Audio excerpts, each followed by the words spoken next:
Hello? Hello! Huh? How you doing, everybody? Hello. Hello, boy. Hello, China. How you doing, everybody? How's everyone? Hello, US. Definitely going to be US people in chat tonight. Well, today. It is my morning. We live here in Australia. Australia is in a different time zone to pretty much everyone else. Except China, I guess. China's pretty close to us. XBA done. How y'all doing? Stephen Saggypole. Such a great name. It has been a while. How you doing? Book, hey going? Chill music making? We'll try my best. We'll try. How y'all doing? It's been a little while. I'm sorry. I haven't been meaning to do streams and things. Life and work get in the way. It's been a little busy, but you know, we're getting back on top of things again. I feel like as soon as I feel like I wrap up a project, and I feel like I've got a little bit of a break, I can, you know, relax a little bit, work on the library, focus on, you know, getting, because there's so many things that are kind of falling away on the library side that need attention. They desperately need attention. But then something else pops up and I need to work on that, and it just never ends. You probably all totally understand this, right? But it happens. It happens. It's good. It's good to be busy, I guess. You know what I mean? But it would be also good to have a little bit of time off to focus on things that actually are really important to me, which, you know, the library is one. I really need to work on a new library website. That's what needs to be done this second half of the year, is a complete overhaul of the website, because it is very close to collapsing, and it needs some desperate attention. I think I can't, yeah, anyway, it needs work. It needs some work, but we've got a plan. Hey Brendan, how you going? Hope you're good. Yeah, you need to go sleep. It's not early. Be good to see you. I swear I will do a more EU friendly stream soon. I swear. I feel like I abandoned you all when I moved back to Australia. It's all wrong time zones. Dry Bones, hey going? Fong, hey going? How y'all doing? What crazy things have happened in the last couple of weeks that I've completely missed out on? What's happened? I've just been living in this room. 7:37. Okay. Where would you be then? Like, it's morning. Are you in New Zealand? Are you a New Zealander?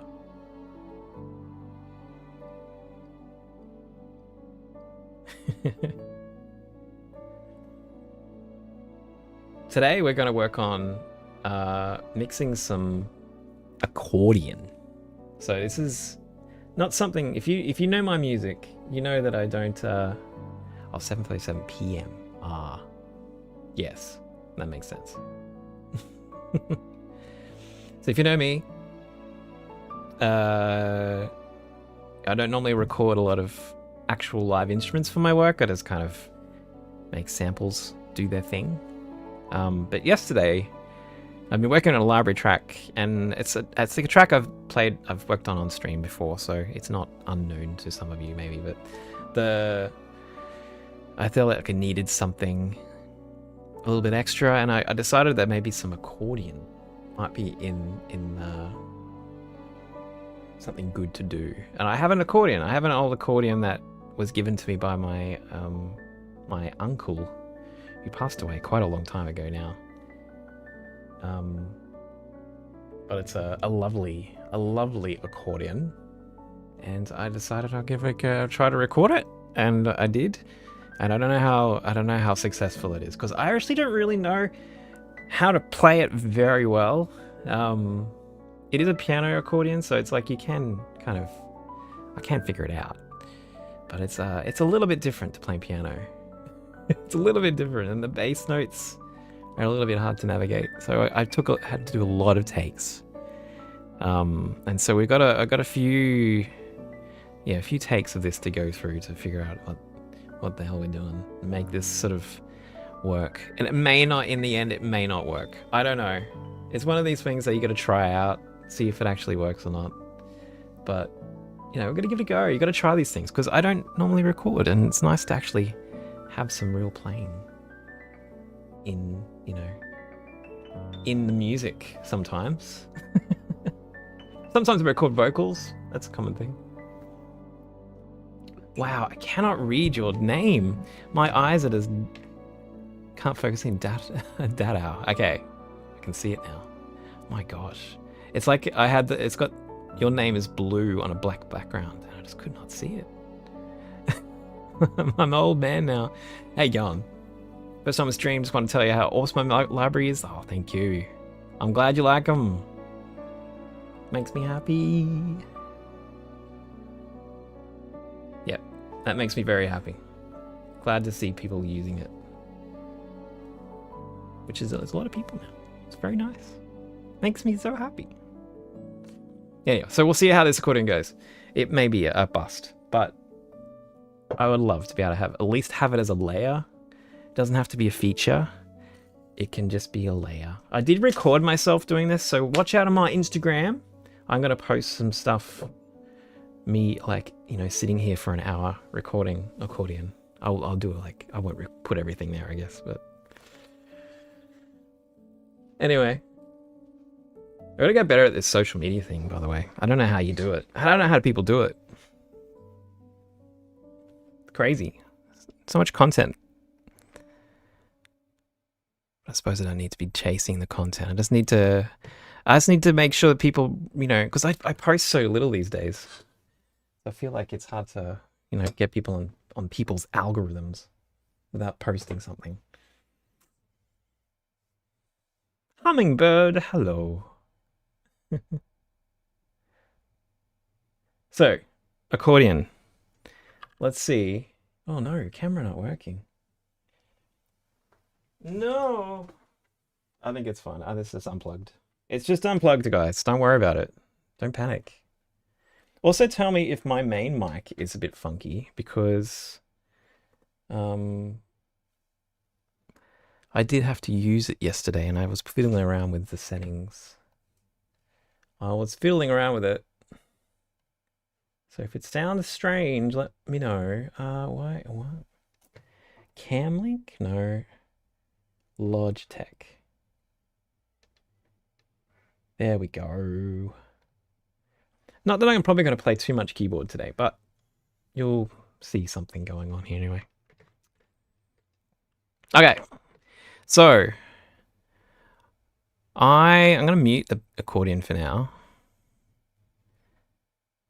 We've got a lot of accordion to go through. It's a long track. Well, not a long track. Oh, did I peak? Did I play too loud here? That doesn't seem right. I don't think I was playing that loud.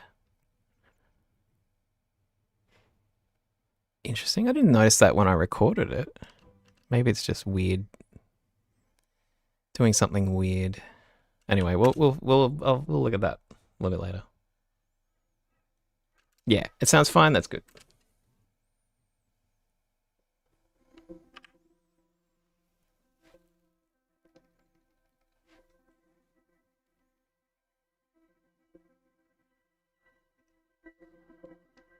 Oh wait, I gotta do something here. It's gonna sound weird to you if I have the current set up. So let me do stuff.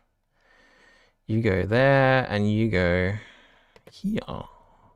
You go here. Yes. Yes. Let me check if that works. Nope, that's not working. That is not working. It's 5 and 6 now. That's right. Yeah. This setup, man.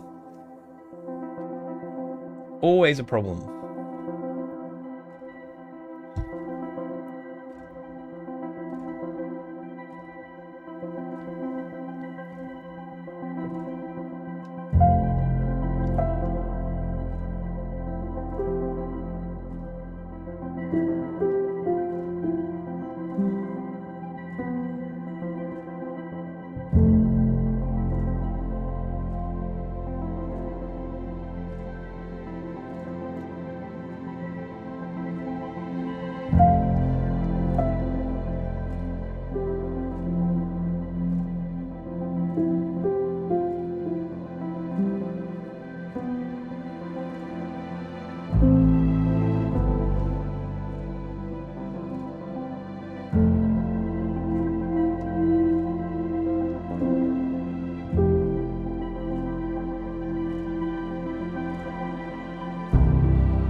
Definitely needs more percussion too, but anyway, we'll get there.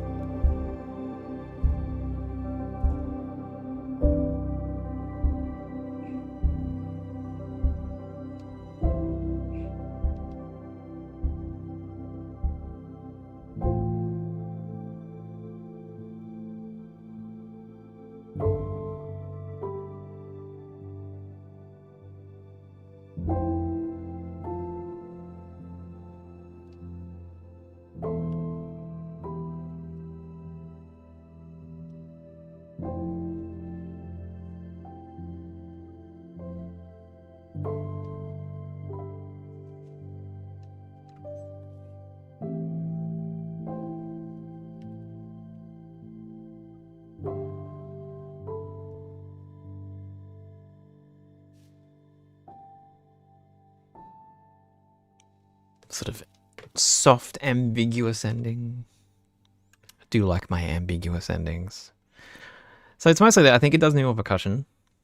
And then we got this accordion, which I don't know. I don't know how it's gonna go. I did start playing around with the sort of opening section. So let's maybe start there, and then we just work our way through, I suppose. It's like operating an airplane. Yeah. A little bit.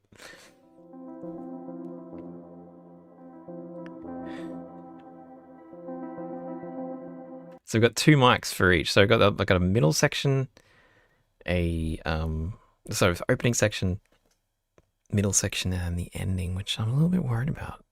I thought it wasn't that loud. I don't know why it's peaked, but anyway. Didn't think it was peaking at the time. But we'll have a look.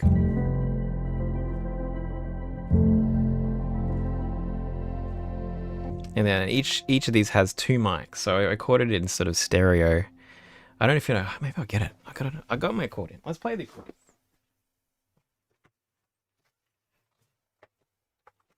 I don't know what I'm doing with any of this. You know, this is all flying by the seat of your pants. But this is my accordion. I really do love this thing. It's a beautiful accordion. And it's like, I don't know how old it is. It's probably at least 50 years old. But it's probably possibly older. Most of from my mum's family, it's like they're much older. Like they had like very big gaps between generations. And so it's like hard to know. This is it.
I don't know the chords.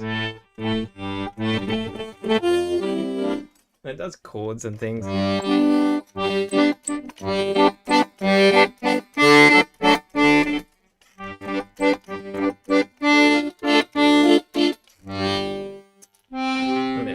It's very cool. It's such a great sound. Glorious sound.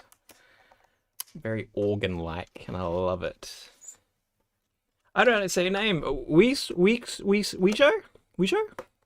Thank you. Since 2020, you're hardcore. Thank you. AJ. Yeah, accordion's amazing. I would love to get better at this. Like it'd be such a cool, just I don't know. It's so fun to play. It is really so fun to play. Um, and you can play pretty much anything you want. Like it's just kind of bonkers. It does everything. Accompaniment and lead. Weak so. Okay. Thank you. Thank you, thank you, thank you. Yeah. But it doesn't it's hard to record. So it's got two like places where I guess the sound's being produced. One is on the left side. So on the left side it's got like a series of vents here where some of the bellows for the bass notes are coming out.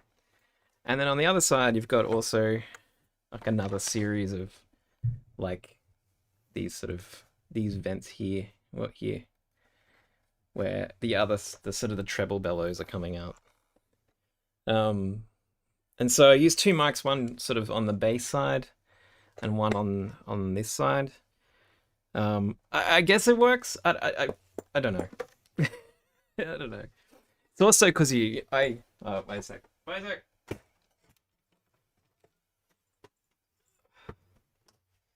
I move around a lot too when I'm playing, so it's like really hard to like get everything in the prime position all the time. Yeah, maybe I should try, Jay. Yes, it's not the same as like having like a proper squeeze box. I guess it's a little bit more hardcore, but and get some. I would love to get a hurdy-gurdy as well. I think that would be really nice. Anyway, so we recorded that thing. I had to practice a lot to get to perform it enough. It's also really hard. I can't figure out how to do. It's almost like you're having to practice how to breathe. You know, and how long you can hold a note for, because you only got so far the bellows go before you run out of movement, and so like you got to sort of time your performance in a way that allows you to sort of play a note for as long as you need to, but also have some little left to, I don't know.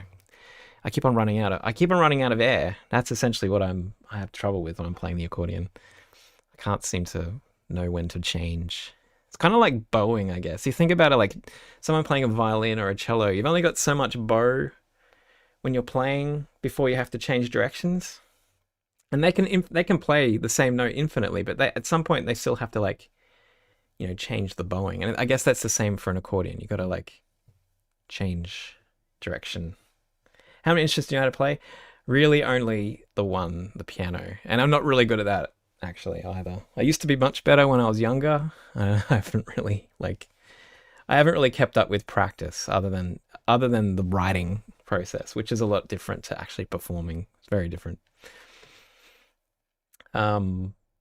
So I'm probably only one. I can play a teeny tiny little bit of guitar when I need to, and I can play a teeny tiny bit of accordion when I need to. That's pretty much it. I would love to be able to learn more though. I've got a violin at the moment that used to be my great grandfather's violin, and I didn't know about this violin for pretty much my entire life, and it was just on like a whim that Mum sort of mentioned something about a violin. Like this was maybe 10 years ago. Mum mentioned there was a violin in the cupboard, and like this had never come up before that this violin existed. And I was like shocked because I've been musical in my entire life, and there was not even a thought that maybe I would be interested that there was a violin, in the cupboard.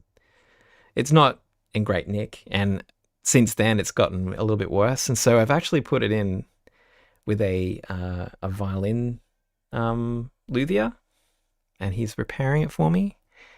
It needs a lot of work because apparently there's some cracks in the actual sort of the top plate of the violin that needs to be fixed. So he has to do a bit of work to actually bring it back. But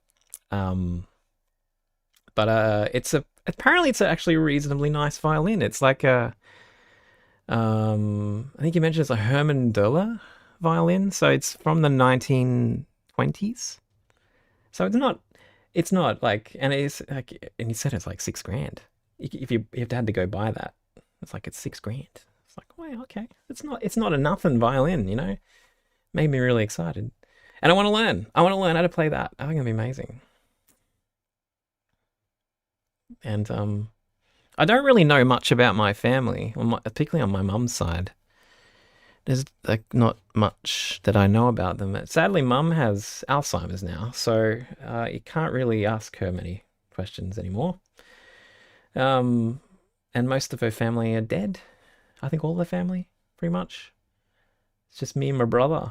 So it's like I don't know how much, we can gather about that family, but it's nice to have something that is like, the sort of memento of our family past, I guess.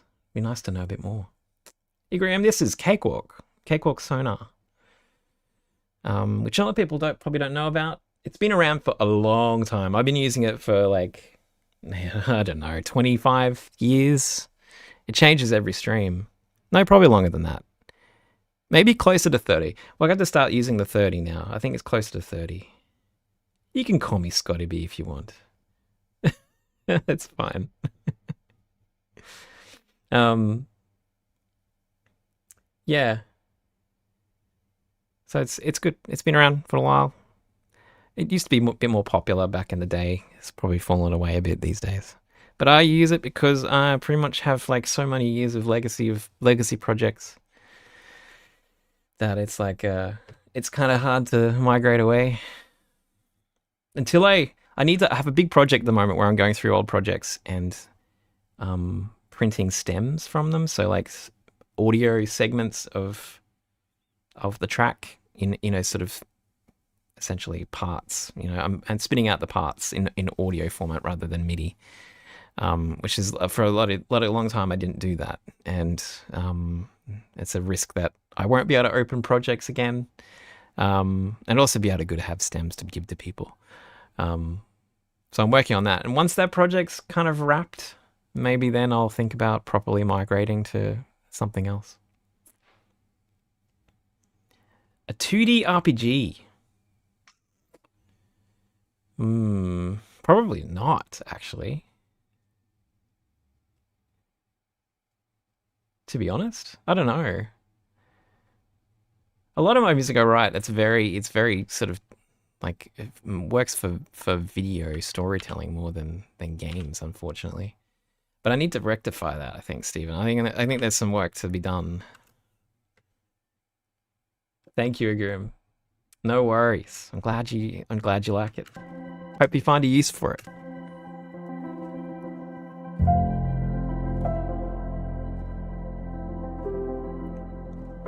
Okay, prepare yourself for horrible accordion playing.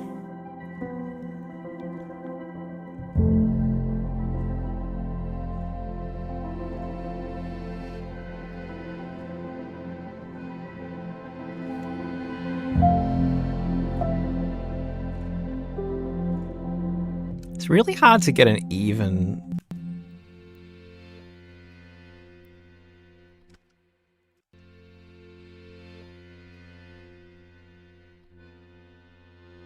Yeah, I don't know if this is gonna work. Not these bits anyway. Let's see what the other recordings are like.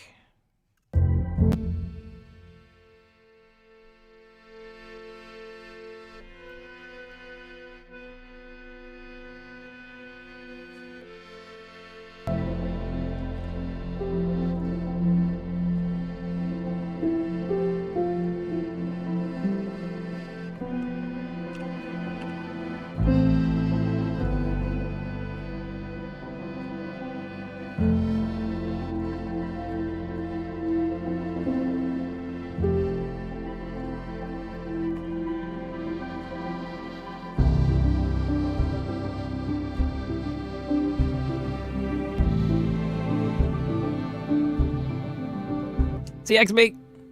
Thanks for hanging out.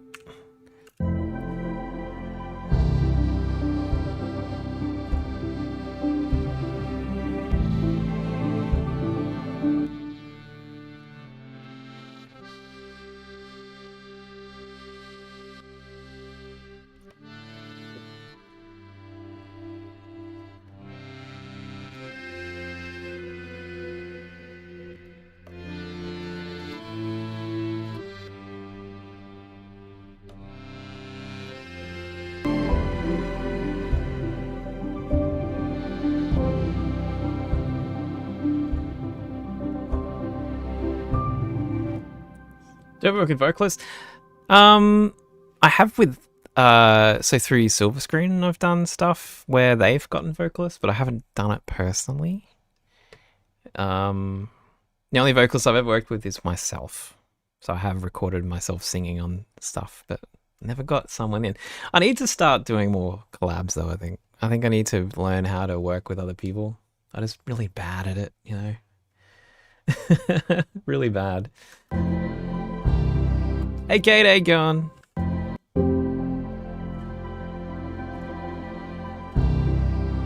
Maybe we can not have Accordion in this opening bit. We don't need to have it there, I think. Even though I spent so much time trying to record smooth performances there, but that's okay.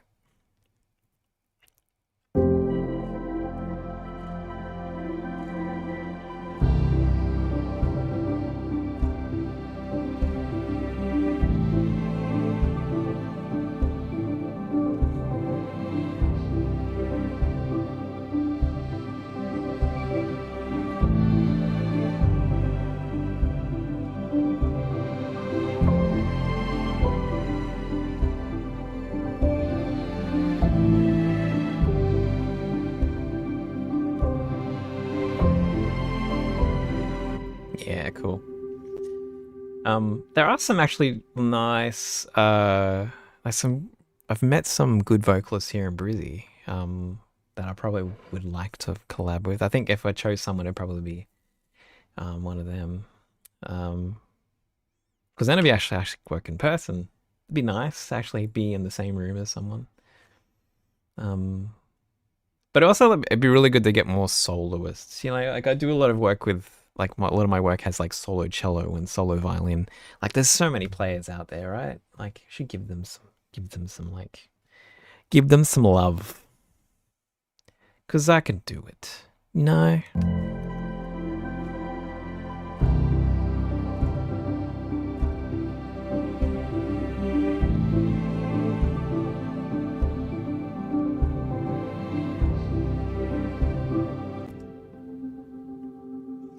Gonna even out some of these bellow changes. I'm good, Kate. It's been a busy couple of weeks, but I think I'm alright. I think I'm okay. Have you listened to Kevin Penkin's been? I have. Yeah, I'm actually working with my agent now. I have an agent now, and he's with Otherworld, and so is Kevin. So I get to hear some of the shenanigans they get up to, which is pretty cool.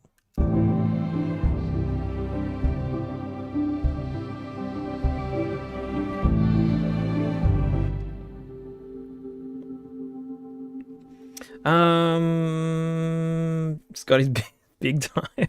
Not really. Not really. It just helps essentially with contract negotiations, and I hate it. I hate doing those things. They're very awful. They're very awful, guys. I got here first time for you. Stilica. Ah, very cool, Lucho. Yeah. I didn't know that was happening. Like Silica just plonked like so much of my music in their game, and it's so cool. A lot of people have found me through them, which is very nice of them. Favorite score I did for Alan Becker. I think it would have to be either the animation versus math or physics. Animation versus physics. Maybe physics, because that was a little bit more like out there, a little bit more creative in what we're trying to do. So I think that was my choice, I think. And I need to get that out on, I need to get all of them out on Spotify. I'm sorry I drag my feet on all these things. It's just, it's hard doing it all yourself. It's a lot to do. It's always something to do, and I can't keep up. I can't keep the energy up for it. You know what I mean? It's a lot of work. Have you seen movies or games you really liked recently? Obsession. I've not seen Obsession. I don't really know much about Obsession, except the fact that it's low budget and it's made $1 squillion. So good on them. I'm very, very pleased. I've been meaning to go see movies. There's a whole bunch of like big movies that we've kind of been missing. I wanted to go see Disclosure Day. I wanted to go see Supergirl. I guess we still have a chance to see both of them, maybe.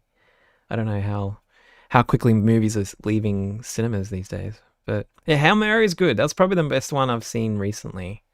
New project. I haven't really been watching much TV other than The West Wing, which is like 20 years old, so 25 years old. Watching The West Wing again. But Hail Mary was great. It was really well like produced. Story was great. Music was great. That Daniel Pemberton, man, he's gonna be the next next hot thing, I think. Like he's already a hot thing, but he's gonna be getting a lot more work, I think. Great, a lot to do. Currently working on a grant application with Screen Australia. Whoa. Due late August. There's a bunch of stuff to complete. Man, good luck. Grants are not fun either. I used to do a lot of them in science when I was in science, and that's always a rigmarole. It's always a rigmarole. You liked with his hands, Kate? That's awesome. I know. Actually, the reason why it was released on Saturday is because I actually chose the wrong date in DistroKid. So I normally make it a rule to release on a Friday because of like there's a particular thing called the release radar on Spotify, and if you release within that week, you get on the radar. And often and it's essentially like you instantly get put into people's feeds, and so you get a few more plays because of that. But I chose the wrong date. I think I looked at the calendar and just chose the Saturday instead of the Friday for the release. Silly thing. I didn't realize until it was too late, so I just had to like live with the date, and that's fine. I don't think it's hurt it too badly. I don't think I matter that much. Excuse me a moment. I'm gonna take my jumper off. Yes, it's a brutal winter here in Brisbane. I'm wearing shorts and a t-shirt. Well, good luck with that grant application. That's something. That'll be something. Hope it's successful. What's it like these days? What's the environment like for filmmaking in Australia right now? I don't really have that many feelers in that part of the industry, so I don't know what the world is like at the moment. Probably just as dire as everything else. You love animation for physics? That's good. That's good. It's a game grant. Oh, well, fair enough. Screen Australia. I keep on thinking. I immediately think it's just for like film and TV, but it's a game. Very, very good. Very good. Continue.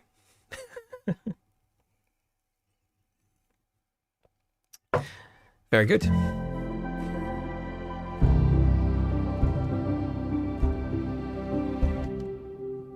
Perth has been cold. Maybe we should move there. I want cold winters, guys. I really miss Sweden. I miss Sweden. It's been quite warm here in Brisbane this winter. Barely had to put a jumper on.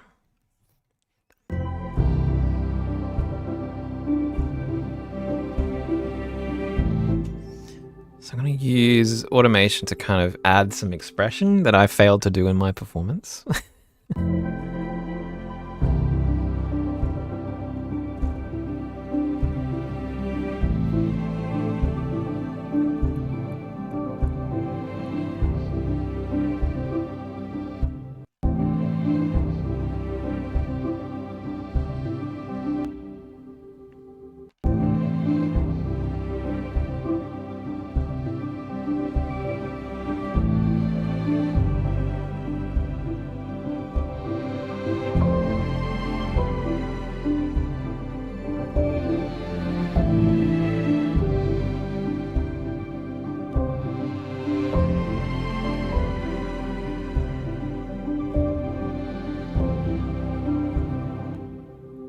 I think that is actually nice. I like it as a layer. It sort of adds a bit of oomph. Do you think? So I need to know if I'm missing something in this opening section though without the accordion.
I think that's fine. All right. Okay, this is doing. I'm going better than I thought. This is good. Well done on the recording, Scott. Well done. All right, so middle section is more like building pads. So we'll see how well we did hear this. I'm gonna do similar kind of setup here.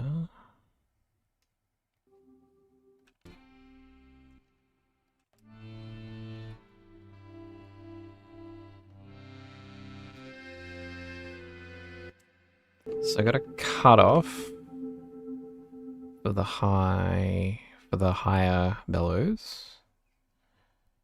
I think I did have like a roll off. Let's see what that sounds like for the bass notes.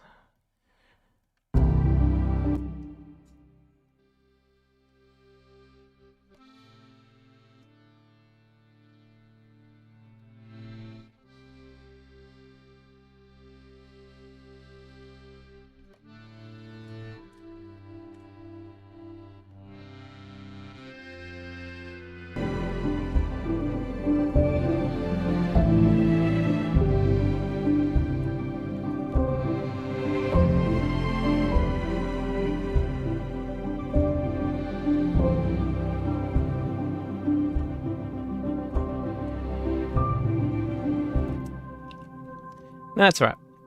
We'll leave it for that for now. Go do the same here then. I'll get rid of that. No, that's fine. We'll move this here. Okay. And this needs to go to accordion. Accordion submix. Which gets a little bit of like a reverb on it and a little bit of a compression, because my accordion playing is not the smoothest. So I've got a lot of dynamics that we need to squash. Need to squash them out. Cut a bit up, yeah, okay. I'll take that. Got a bit of that vibe actually, Cade, yeah, I agree.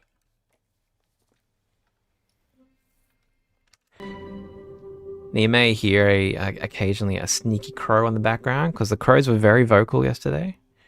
I did choose a window where they were not really very active, but they still were there. It's very frustrating.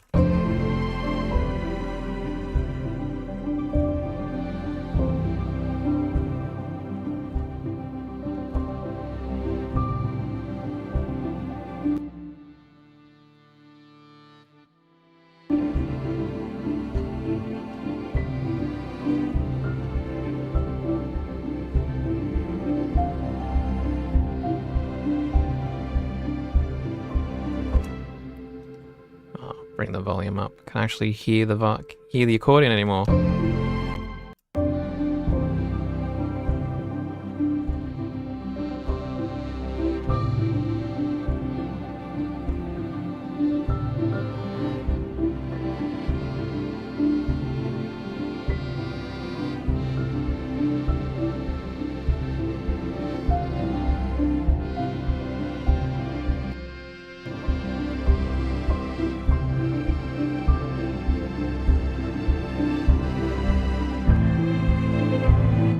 Okay. Try recording 20.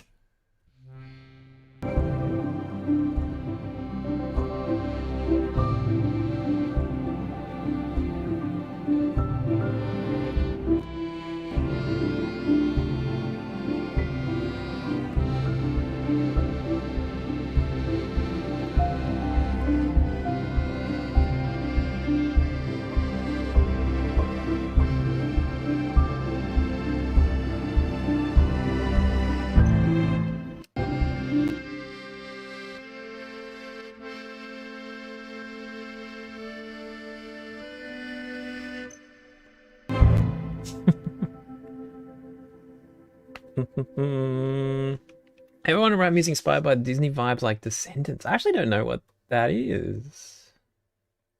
I've never heard of the Descendants. Who does music for that?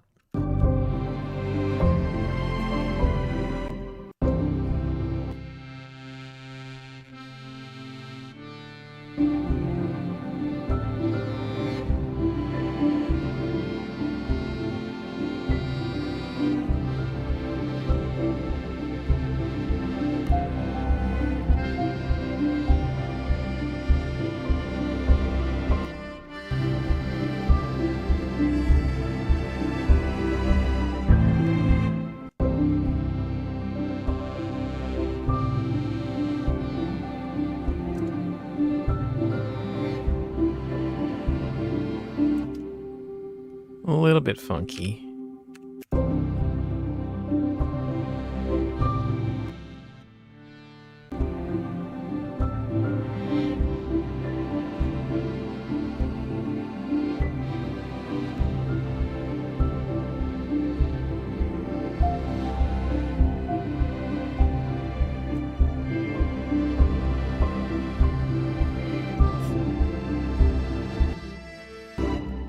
I like the opening part of that one, actually.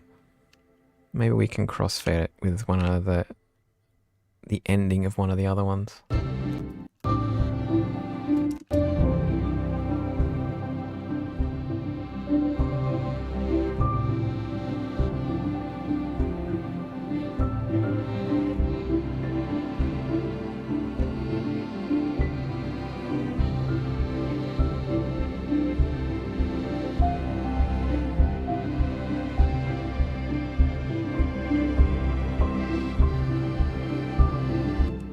A bit of a mess towards the end. Well, let's start with this one.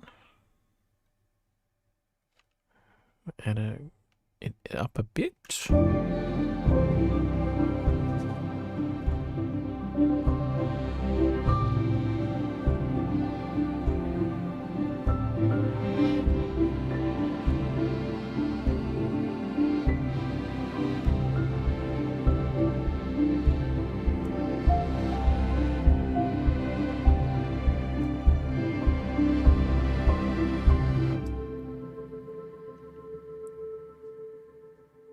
Overall, thank you. I'm glad you like him. David Lawrence are the first three, and then 4 and 5 are Torrin Borrowdale. I don't know Torrin, but David Lawrence definitely. Story about kids of villains. Ah, okay. Yeah, right. Oh, I'll have to check it out then. Thanks for the tip. Okay, I'll check them out. See if I can find some influences. I'm sure there's plenty. Cut that there.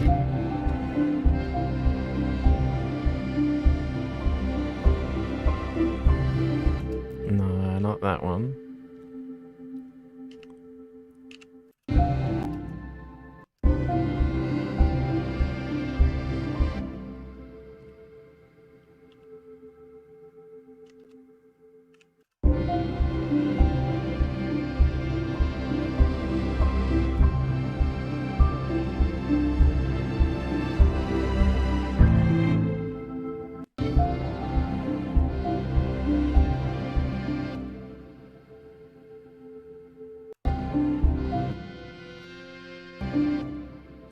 Really wish it was different notes.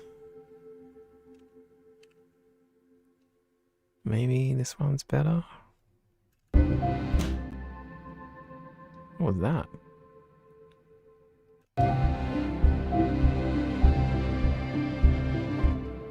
Not that one either. This one's actually the best. It's just it sort of peters out.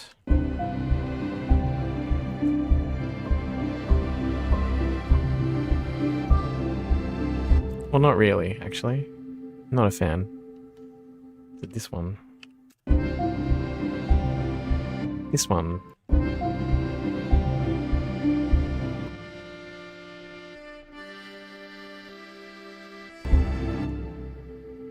Okay, we're gonna have to cobble this together, I think. I like it from here. And then this goes. Do I just delete? I don't know. I want to delete everything. Let's just go like this. Bop, bop. Not that. And this.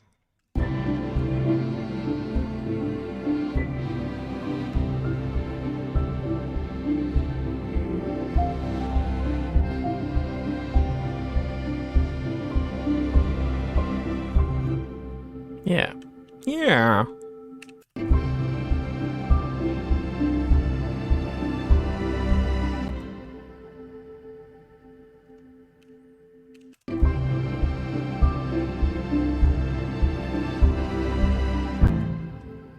So maybe it's this one.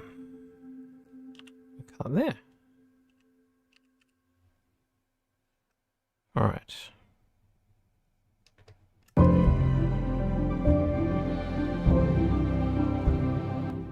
I'll have to do the same for this one. So we're doing... Oh, wish that to stay open. 12, 17, 20.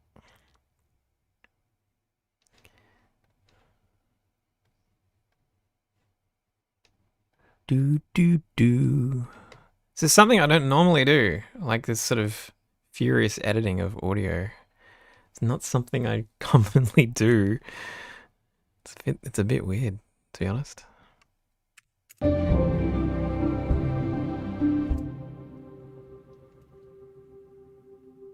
Normally it's just MIDI data. Hey, Pruning Maniac, how you going? Long Dark's your favorite? Ah, that's awesome. It's definitely one of my favorites too, yeah. And it's been popping off. I don't know why. It's so sort of shot off recently. I'm glad you like it.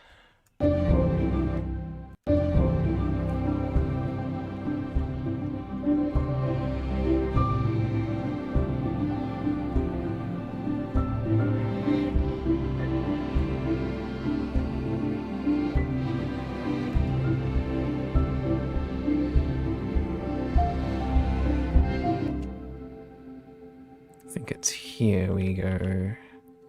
Snip, and then what was it, 17 and 20?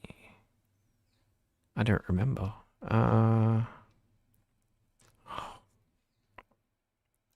17, 20, yeah.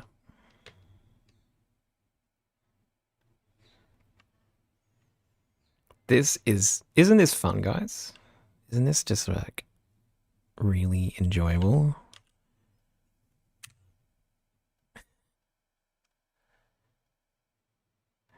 Well, we're doing better than I thought. I thought that we wouldn't be able to salvage anything from this. And I think these recordings are actually not that awful. They'll do. And then this. And then this.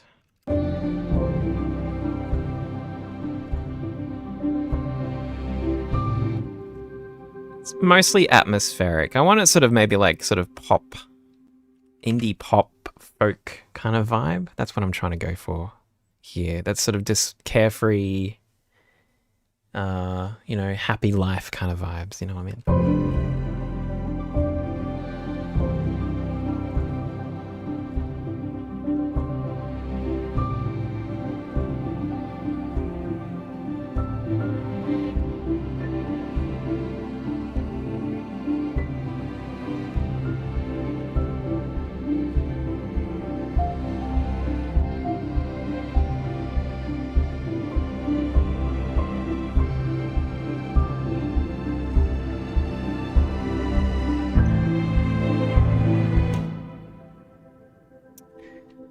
And the accordion's not supposed to be a feature here. It's just mostly a layer.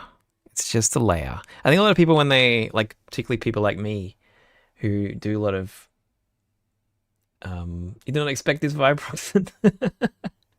What were you expecting? Sort of pirate shanty music, I imagine. I think a lot of people, when they record stuff, like particularly a solo instrument for their MIDI track, you know, like they're just like adding some extra instruments to what is predominantly MIDI recordings. I think one thing that people fall into the trap of is that they want to highlight the recording, particularly if they've paid for it. I sort of hear this a lot, where like the whatever instrument they've recorded is really up front, and doesn't necessarily serve the track anymore. And like it should be more, like it sounds like it should be something that's more layered. And so I always try to be mindful of that when I'm doing these kinds of things. It's not there to be the thing. It's just there to be a layer, unless it really is properly supposed to be right up front. Thanks, Kate. I like it. Hey, I like hanging out with you guys too. It helps me. I need to do this more because it does help me to actually focus more on the library stuff. And I do need to do that. I need to not just do project work. There is actually, you know, a reason for, you know, I need to be working on the library. I need to be doing it.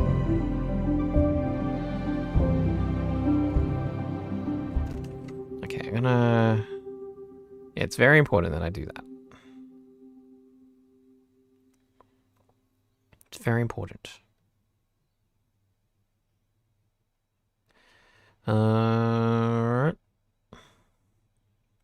And plus, this is the fun stuff. This is the reason why I write music.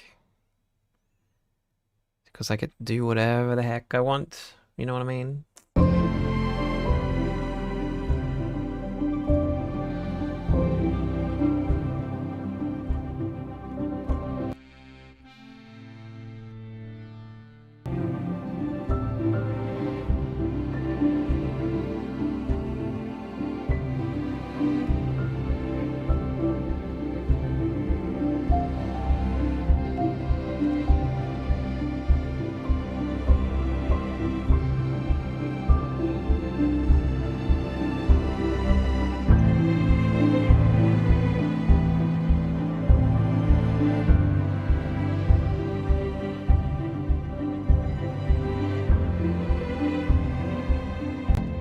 Feels like that section, the bass just starts popping off.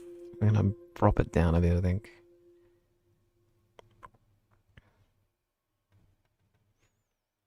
Too much.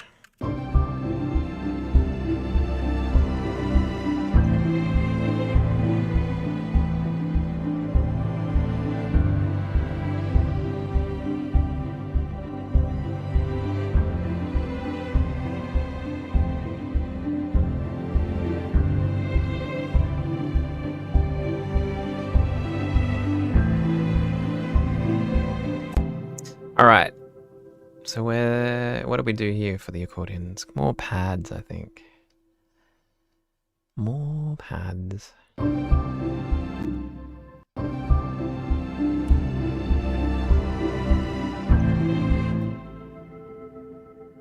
Let's bring that up so we can hear it.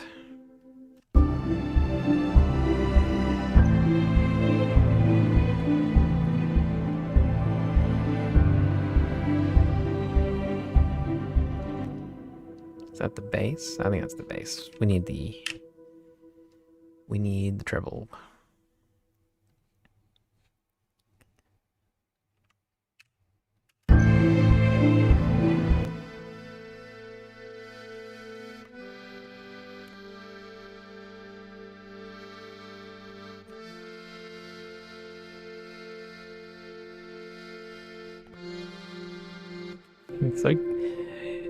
It's so clunky. Accordion's so clunky.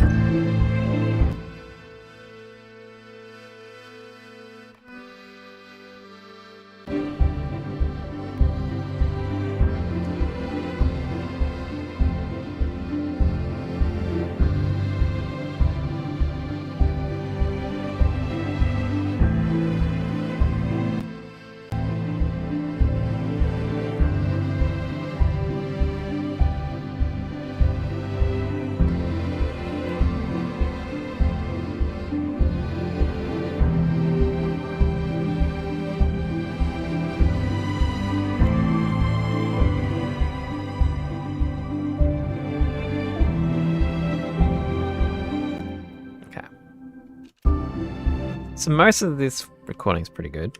I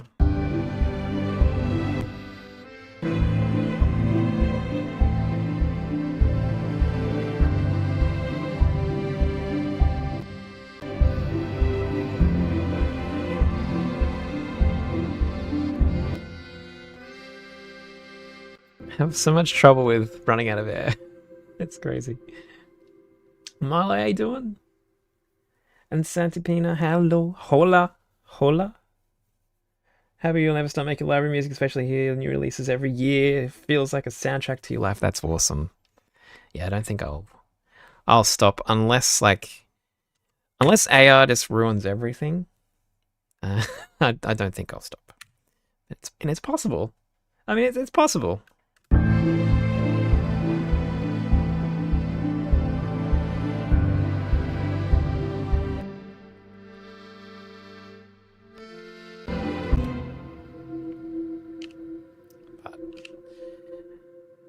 But we'll keep on going. Probably still would continue writing anyway, no matter what, you know?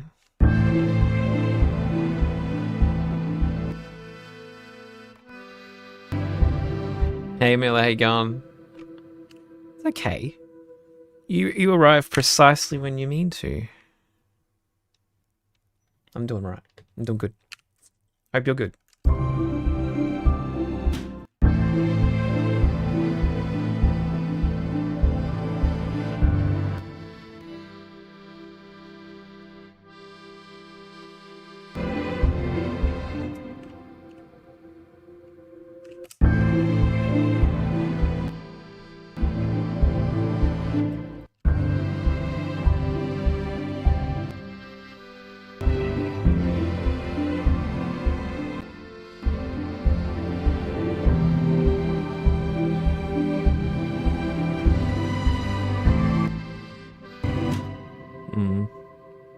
Pulsar, how you going? How you doing? That is the accordion, yes. Yes, indeed.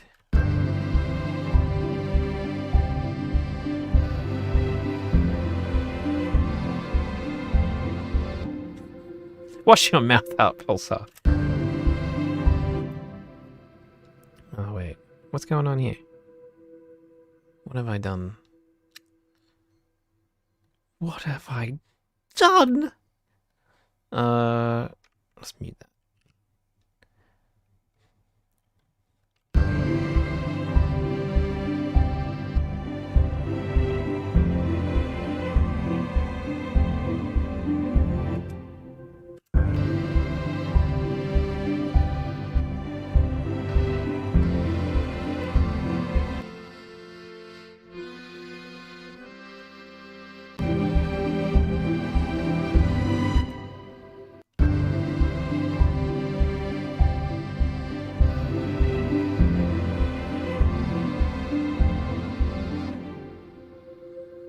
I don't know which one's a good one, guys. It's hard to know.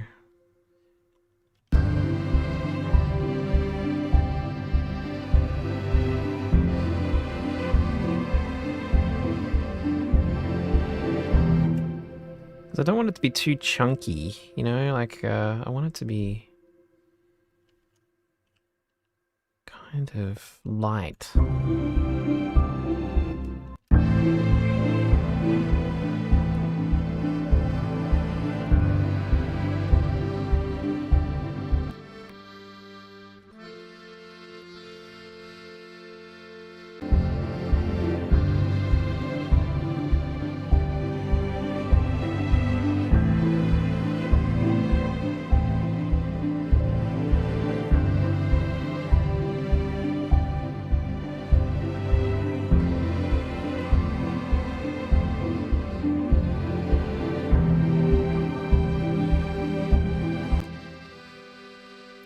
Maybe we'll just live with that one. I think all of them are kind of a bit jank.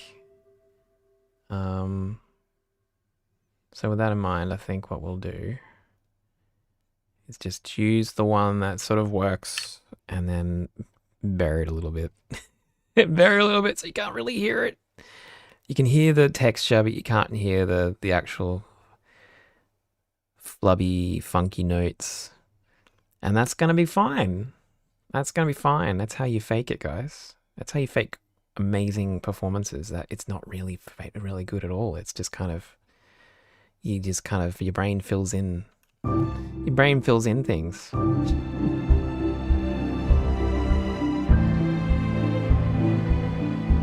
It's a real accordion, so I'm going to bring it out again. Because I've got to get mileage out of this thing.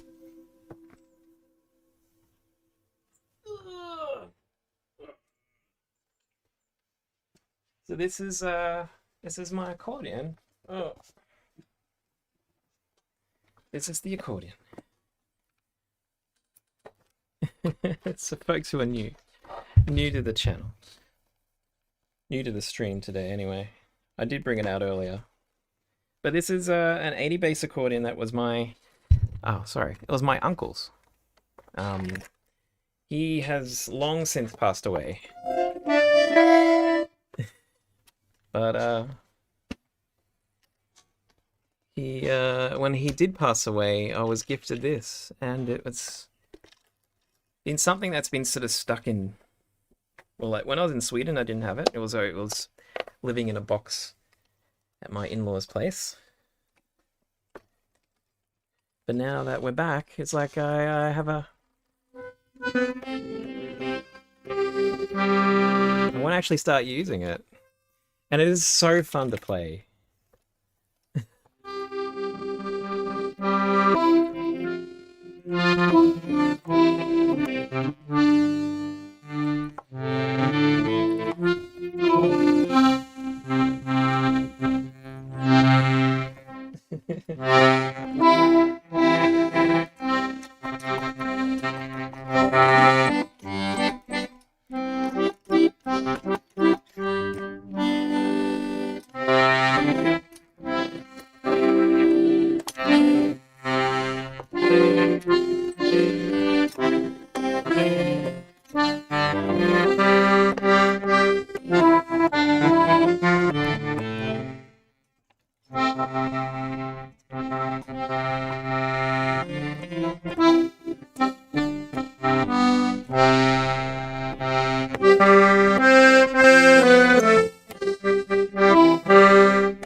Anyway, that's the accordion.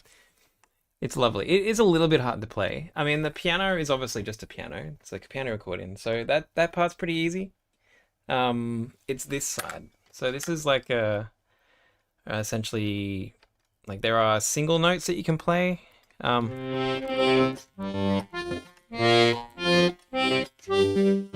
And they can play. You can like if you go in a certain direction, like they're sort of arranged in the circle of fifths. So if you go, you can play one note. The next one up will be the fifth above that, and then fifth above that, and then fifth above that.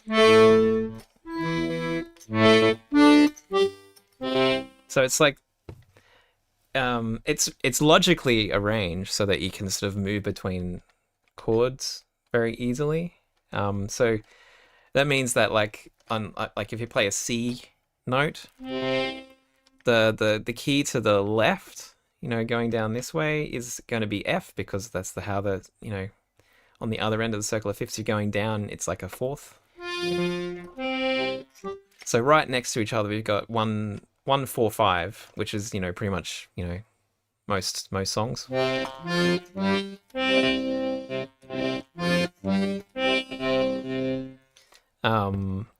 And then if you go the other, like along one, the same note, you got variations of chords. So you got like a major chord, then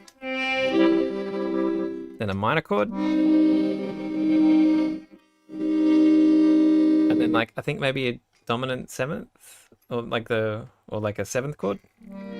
Yeah, seventh chord.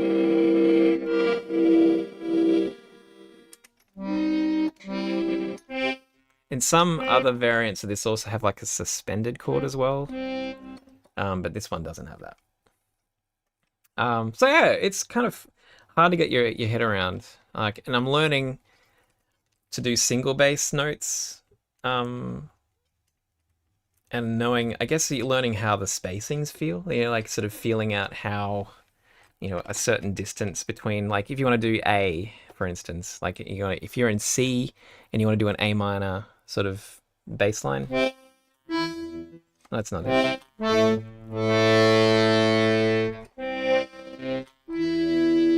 Like just knowing and feeling out how the space is. It's like I guess it's just practice, But there is another note, like another row of single notes as well, which I'm sort of learning how that works, because it's kind of like a third above kind of like the note you're playing below it. So it's like C and then it's got an E. So that's also a shortcut to certain notes. But it's like I'm still wrapping my head around it.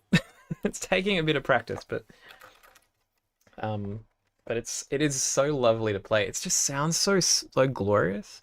You're making a joke about the cinematic accordion, but it does sound so cinematic. It's very full, very organ-like, and it's so cool. That side looks like one of those microtonal pianos. Yeah, absolutely. It looks kind of like yeah, what do they call them? The Rolly pianos. It is also like it is almost like playing um one of those smaller keyboards. It's got like it's not full size keys, so they're kind of tinier. They're kind of small. Reminds me, I've got one here actually. I think it's like playing like one of these, I guess. It's like those little Korg micro keys. That's what it reminds me of playing. It's that smaller key size. Which also means you kind of sometimes make mistakes when you're doing big, like moving like an octave, between octaves on the keyboard, like if C to C or something. I often overshoot it or undershoot it because I'm second guessing myself. But it just takes practice. I can just go there for now. But it's fun. It's really fun to play.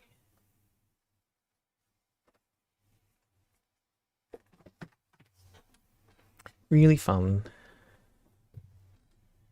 That was my old one. Yeah, I haven't used this one much. I used to have a 61 note version of this, which I used all the time in Sweden. Like the entire time I was in Sweden, I used the 61 note version of this.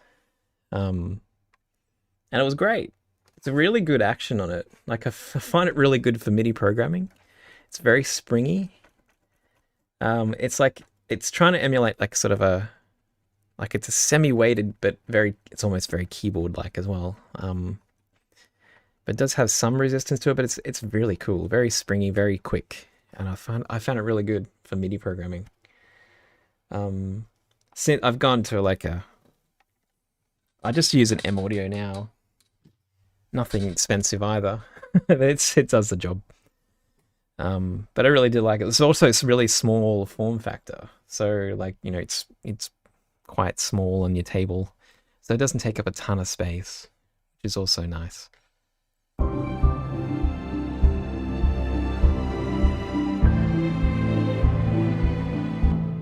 This always happens.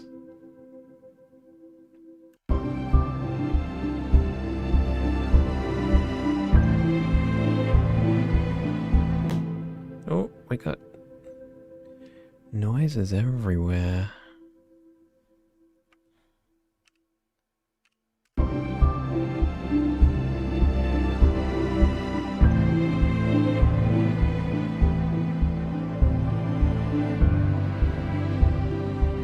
Absolutely would.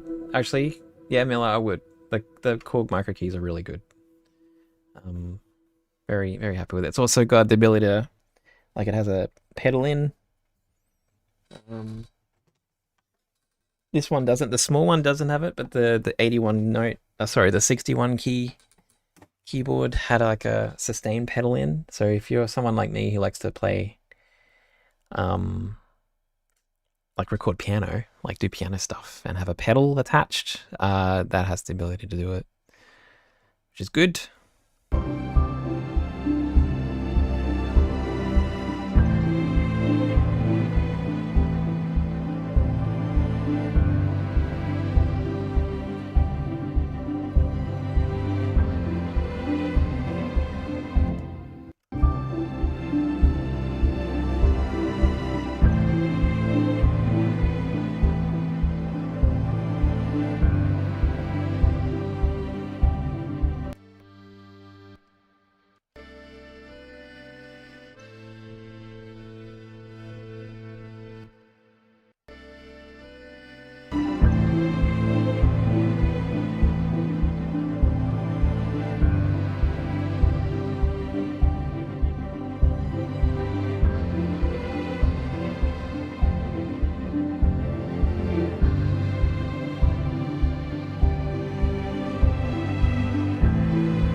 Saving.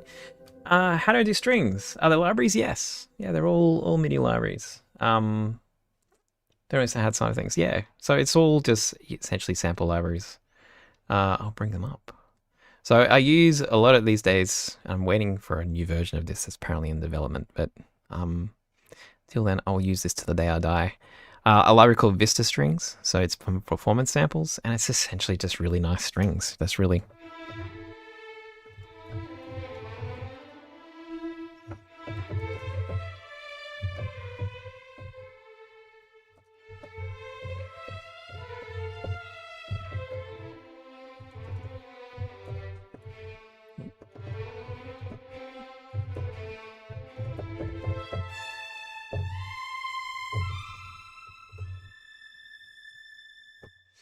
it's just really like, yeah. These ones are kind of like emulating a smaller orchestral or like orchestral sound. It's supposed to be like chamber strings.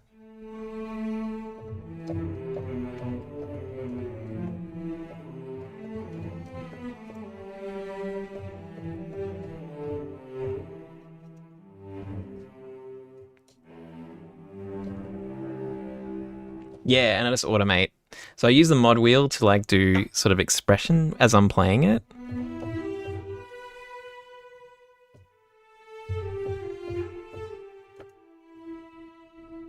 And then I usually go over it again with like either it's usually volume. I use CC7, which I don't think a lot of people do. They prefer to use CC11. But it's just automation data to sort of really emphasize the swells and the changes, because I think you do need to like add a lot more emphasis with MIDI. You just need to make it a little bit more extra, you know. But yeah, and I've got other libraries. If I'm doing more like bigger, like a bigger orchestral sound, more Hollywood style sound, I have other libraries that, I mean, I usually still use the Vista, but I then layer them with like fuller string section to make it sound a little bit bigger and a bit more lush, if you know what I mean. But yeah, legato. It's very good. The performance samples are really good. I think I'll buy everything that Jasper makes at performance samples. It's just everything he does is very, very cool. Yeah, I feel like this library changed how I write for MIDI strings. Like it just allowed so many different possibilities to happen, and I just never had that before. That was so nice. It was so nice.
Yeah, those the model instruments are really interesting. I've not tried them myself.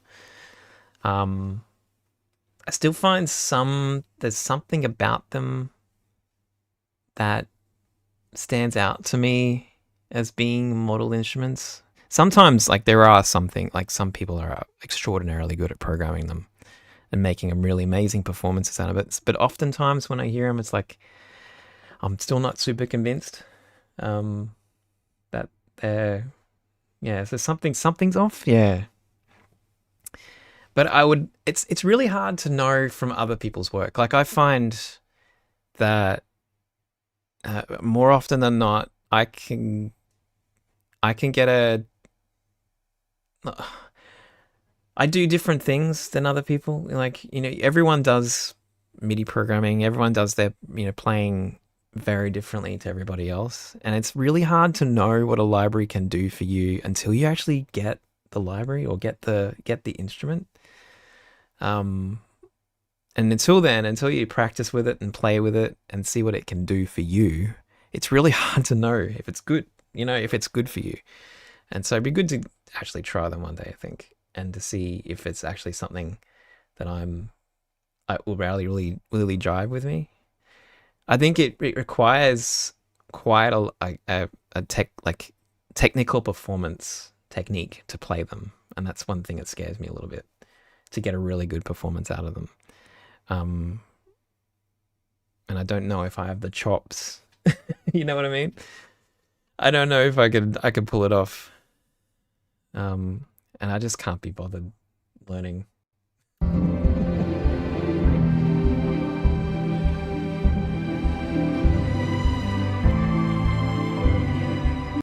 Okay.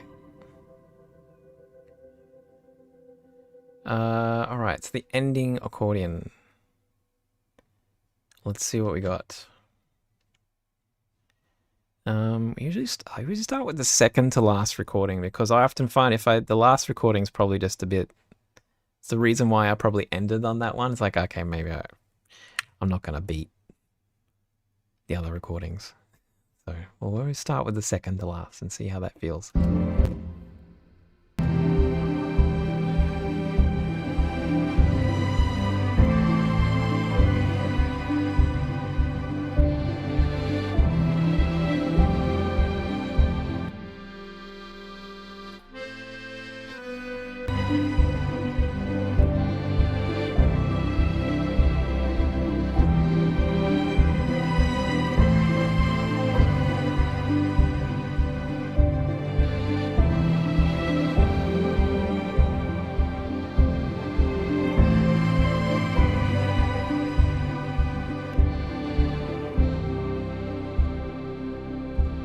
I think that's it. That'll do. It sounds like it's playing the notes.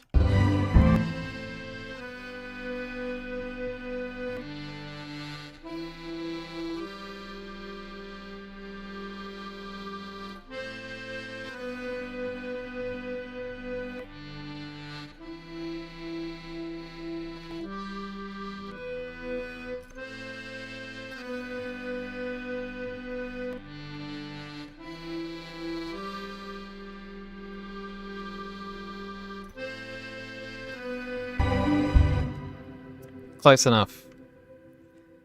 I like a bit of rawness in there, so being a little bit out of time is fine, I think. I'm okay with that.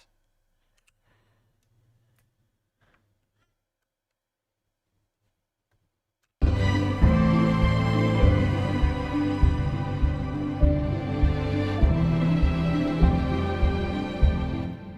often find with the accordion, because it takes a little bit of a moment to actually get the bellows moving, and so it's almost like playing on like a little latency.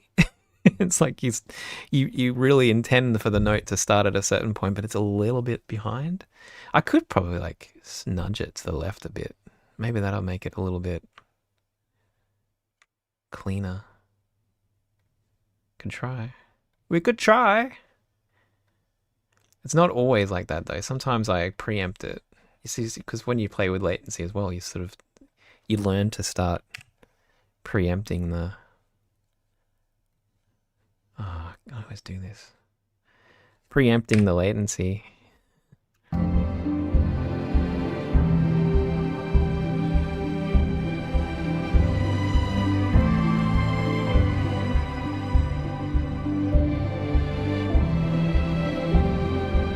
That's better.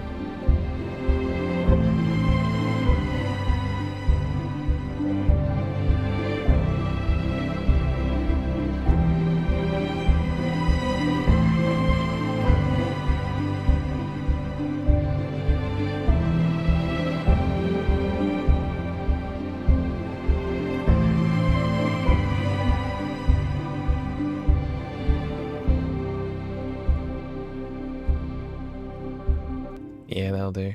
I do have some Colanio in here, actually. It's just kind of buried at the moment, I think.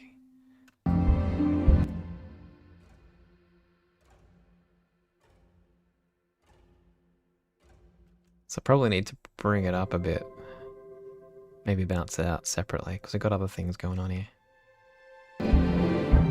But yeah, I agree. I think it needs more like rhythm in this back end. I was also going to try, I got this like little library of like brushed stuff. So it's like taking like a, it's called borsta, which is is Swedish for brush. Where is it? Yeah, and I was gonna like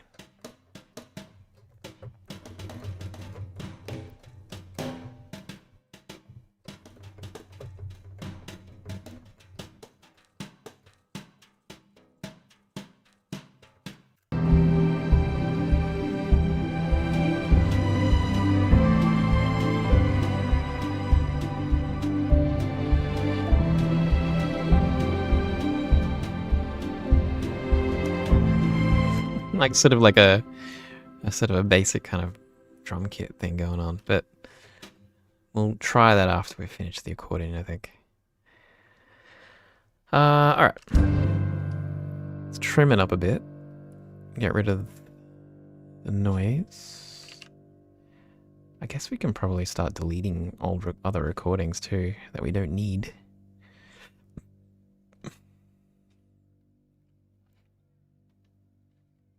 Happy mood, yeah. Just folky, happy vibes, you know?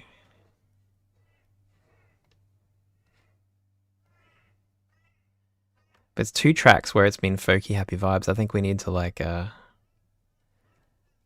need to mix it up with the next library track, I think.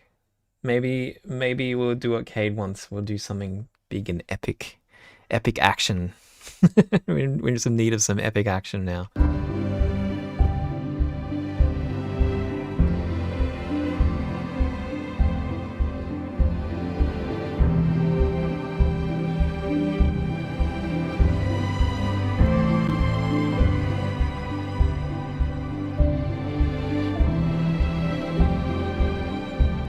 Okay. Also maybe needs like solo strings to sort of help the melody have more of a, I don't know, just needs something, I think, like a solo violin or a cello or something, emphasizing or playing the same theme with the strings. That might be nice. Also help it a little bit more homely, having something more solo in the front there.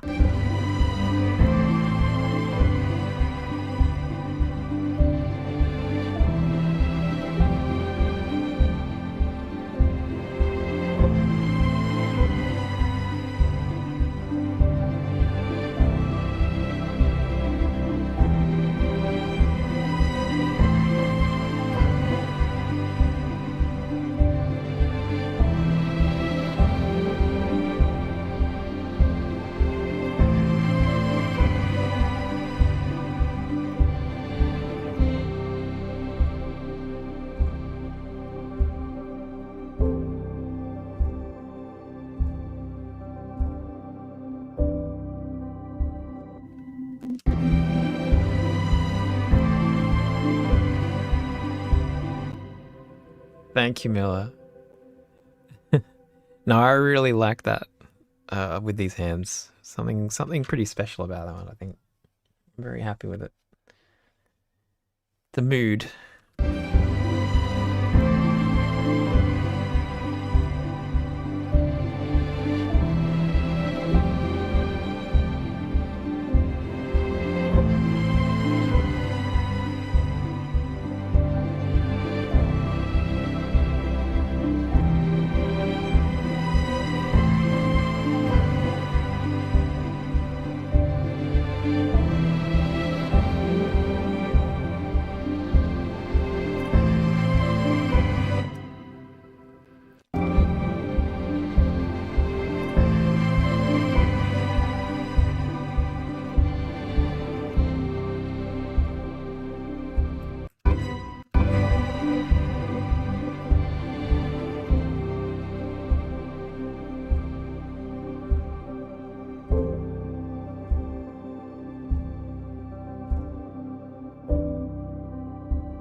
Okay, I have a quick bio break, but we'll play from the beginning. We'll start sort of getting a sense of how well we've mixed this accordion in, and then we'll adjust from there, I guess. Right back.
Yeah, that works. That works.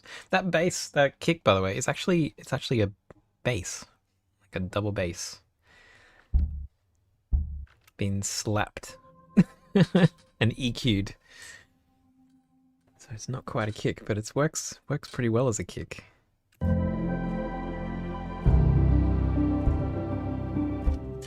Let me see if we can get... Yeah, the accordion's working. I think that's good. It adds something. It adds like a fullness, I think.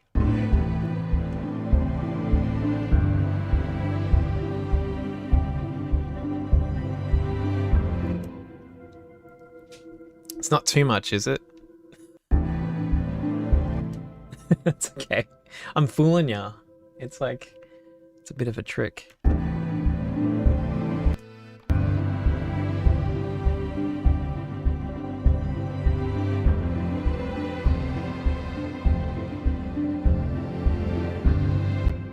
Is that back end? Oh no, we haven't got it panned properly. No. Left. And right.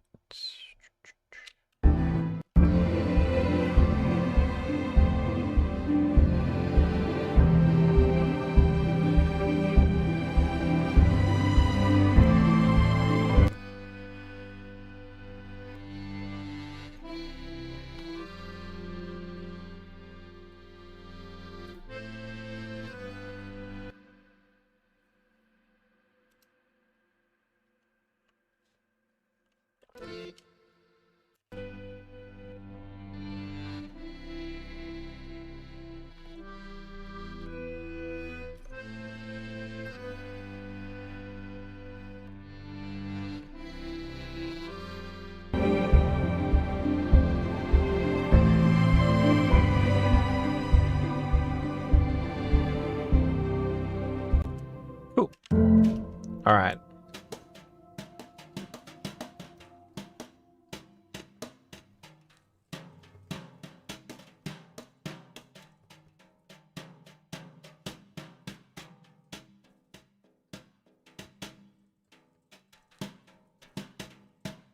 It's probably the best one. Want it to be feel like it's softer though.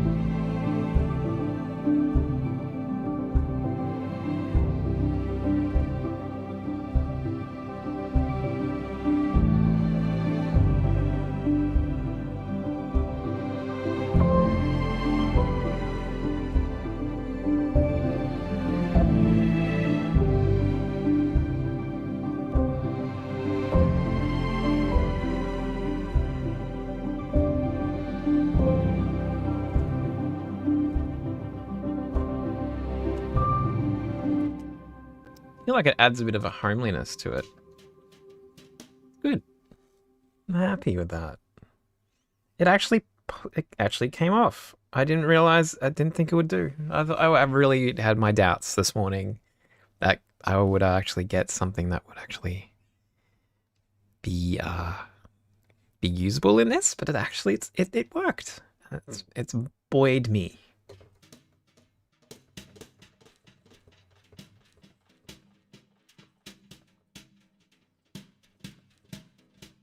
You need these positive experiences to reinforce the effort, and then it allows you to do more of it. So I might actually do it again, which is exciting.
used to have this really great jazz kit. Like a brushed jazz kit. That was in battery 3. And it got taken out in battery 4, and I kind of lament the loss of it, because it was really good for this kind of stuff, like this sort of very soft percussion. And I've not really found a really good replacement for it. It bothers me big time. Does anyone have good suggestions for like brushed kit, like a brushed drum kit? Like just something really soft. Like I really need it. I really need it. I think the jazz kit in here doesn't really do a great job of it.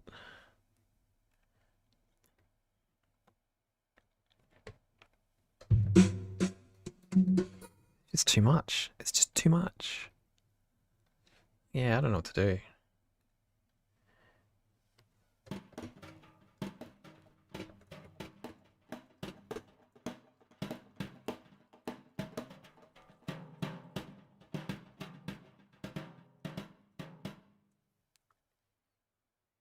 But I really lament it. I really lament the loss. Make sure that you like, you know,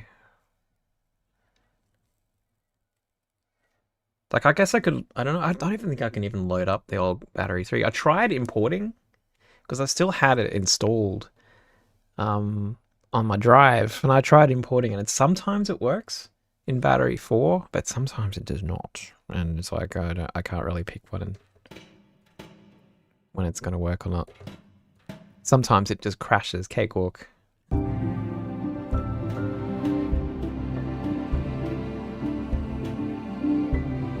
See you, Hummingbird. Have a good one. Some percussion from Labs. Now Splice. Yeah, right. All right. I haven't tried the new Lab stuff. Maybe I should start delving back into that. Snoz, how you going? Resample it? Maybe. Maybe we could try doing that. Yeah, I didn't really think about that, actually.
What are we working on today, Snoz?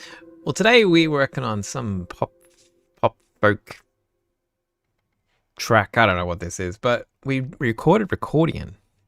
I recorded Accordion yesterday, and most of the stream has been spent trying to mix it into the track, and it's worked out pretty well, I think. It's a vibe.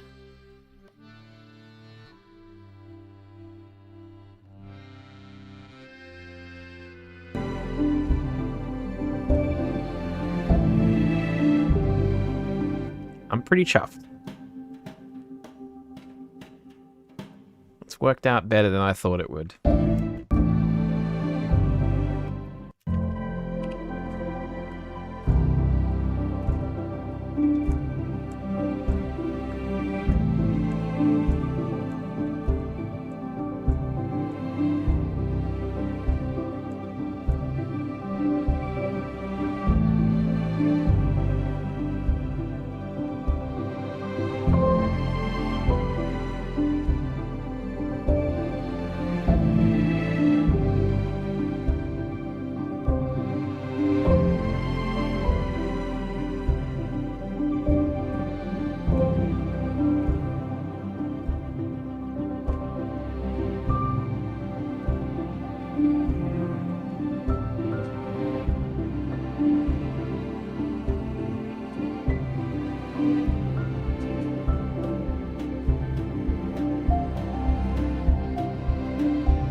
is, yes.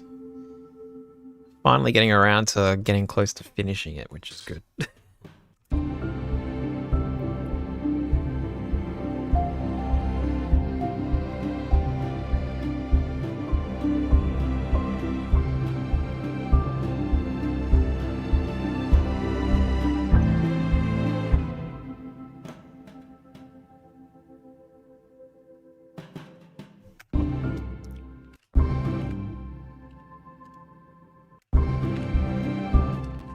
Actually, I'm just gonna blah blah blah blah blah blah blah.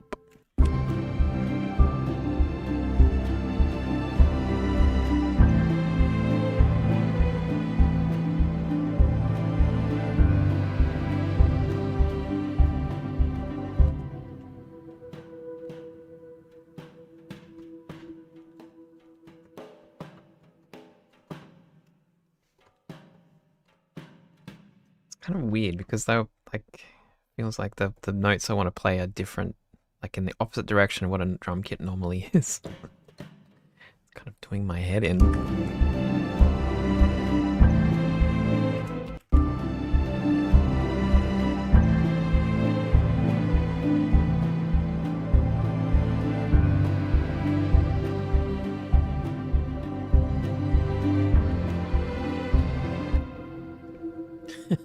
Can't do it. Can't do it for longer than like 2 bars.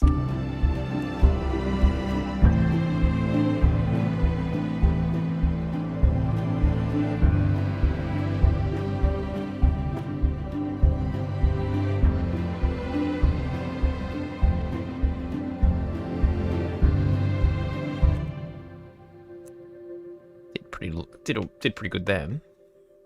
Did a little bit longer.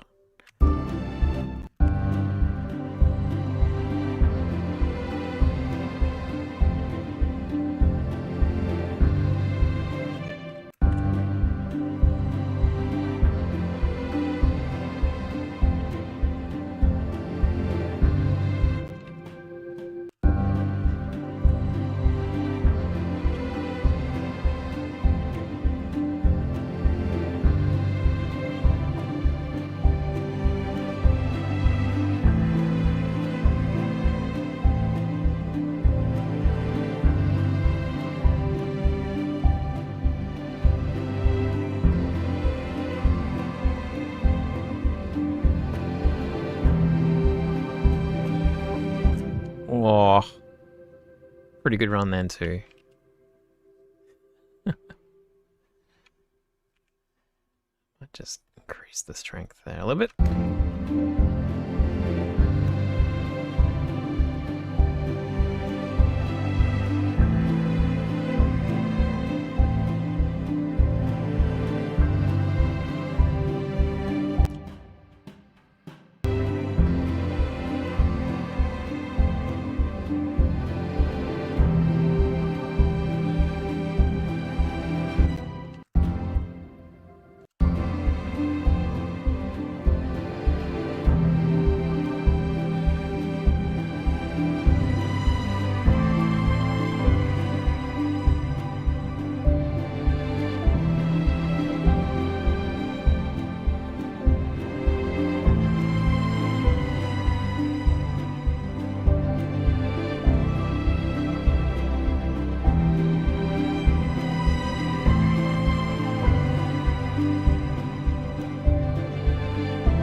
That wasn't too bad. Brush hits. Oh, no. Oh my god. Redo. Brush hits. Okay.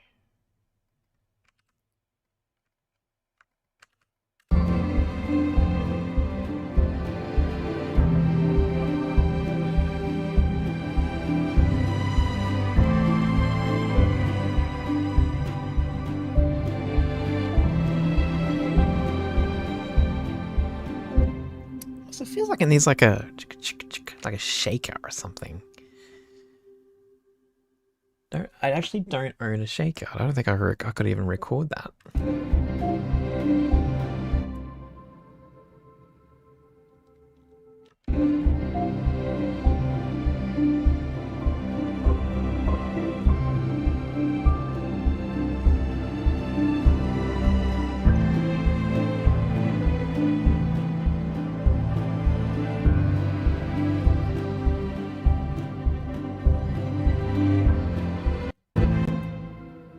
Just drop the come back for that.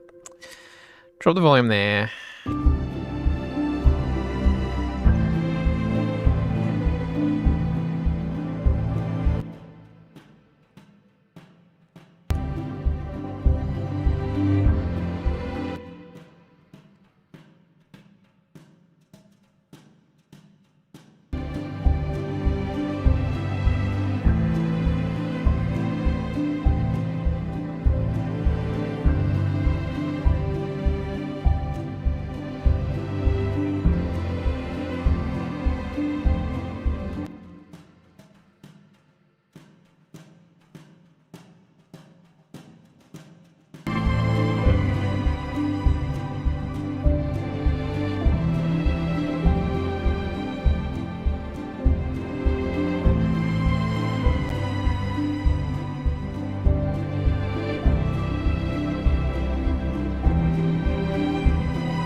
Okay. That EQ kind of adds that sort of a little bit of that shaker frequency, which is good too. So maybe we don't have to worry too much.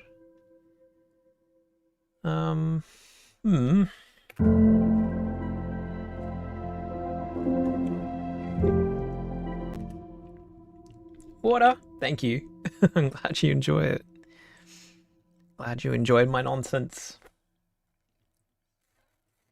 Yeah, salt shaker, yeah. Something like that. I should just buy some stuff.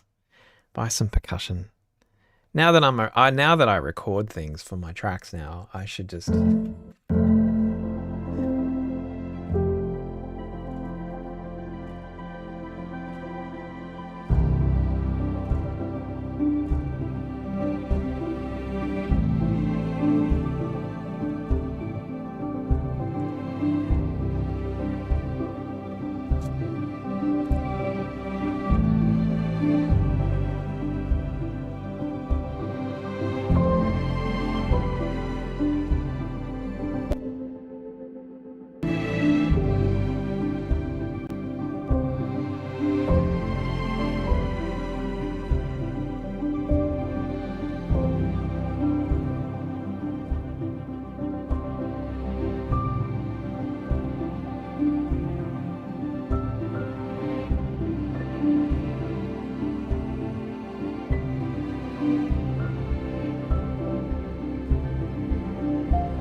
I actually might change those drums.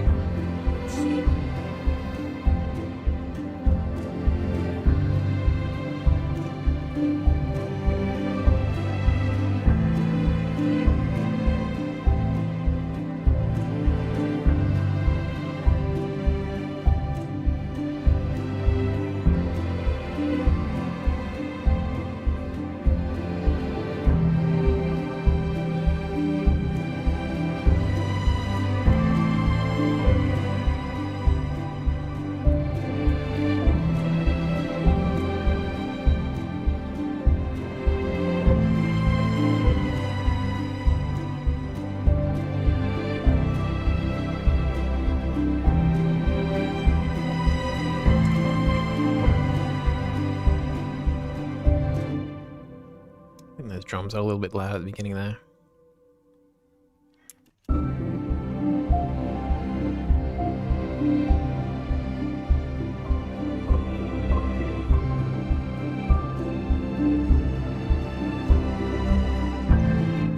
Oh, I was loading an instrument, and it just takes forever sometimes. And whilst it's loading, it's kind of it just freezes everything. Kind of fun. What is this? 16.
I need this to stick out a bit more. I'm going to add a gain.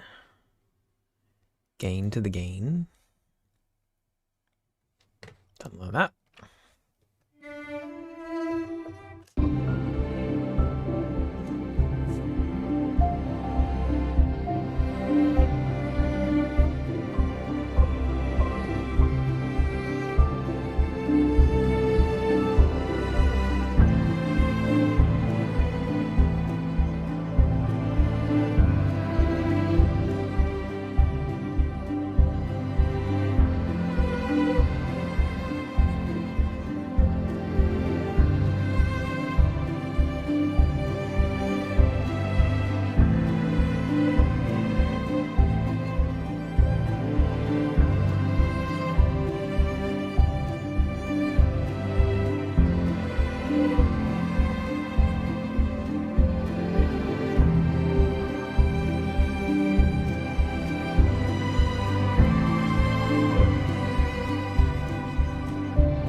Is it violin or cello? Cello or violin? Try solo violin.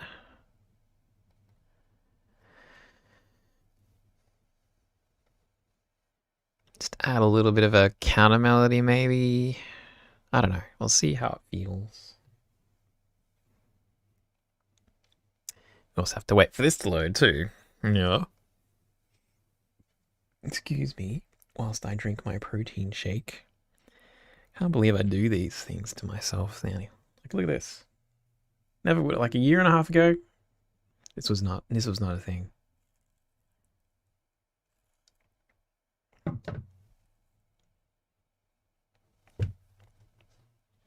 Who am I? Who am I, everybody?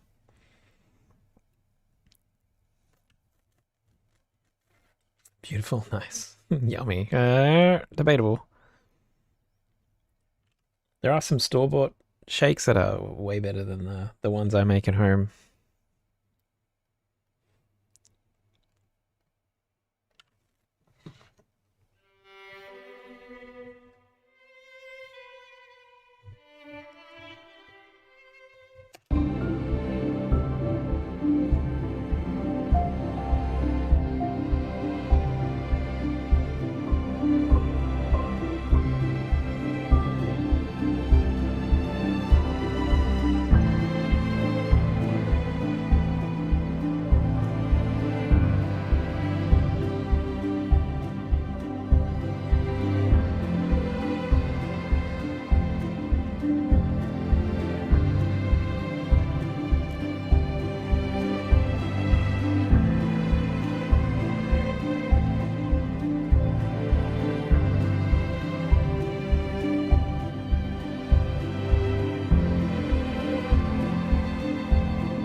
I don't know. And as Barber, fan of yours for a long time, been inspired by epic compositions so much that they've been adapted your composing, instrumentation, orchestration. Thank you. That's awesome. Hopefully you found something useful in what I do and my nonsense. I hope the journey's been good. Hope you're enjoying writing.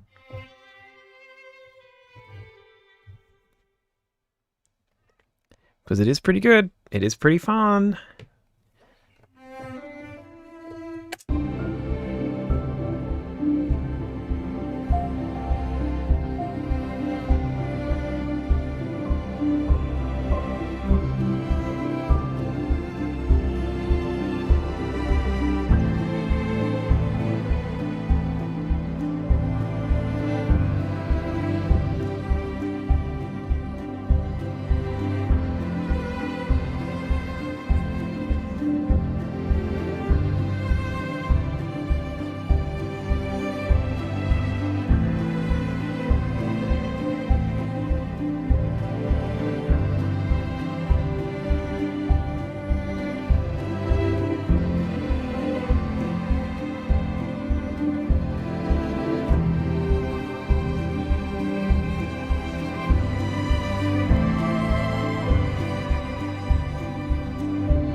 Very inspired. That's awesome.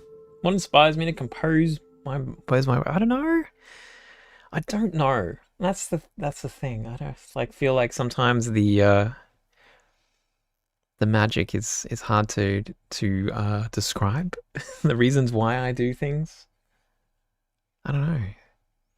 I'm driven a lot by storytelling, so that'd be my a lot of the reasons why I do what I do is about telling stories, and it's not necessarily about me. It's not my stories. It's not necessarily about my emotions that I'm feeling.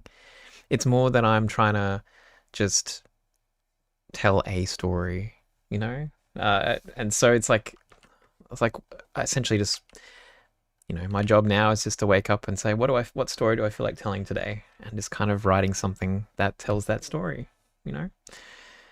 And that's pretty much the reasons why I do it. And it's like kind of also chasing that feeling of, um, those moments where it all comes together. Like what kind of like now everything's starting to sort of gel and become a thing. And that's nice. It's a nice feeling to like be just sitting with it and playing with it, being in the sound, and for a little while it's kind of a cool feeling, and then you get to do something else later. It's nice. What the title of it? I don't know. At the moment, it's just got a date. The date that I started it, which is the 9th of June. So that's what I've got. I'm really terrible with names of tracks. If you got a good name for this, let me know. I don't know what to call it though.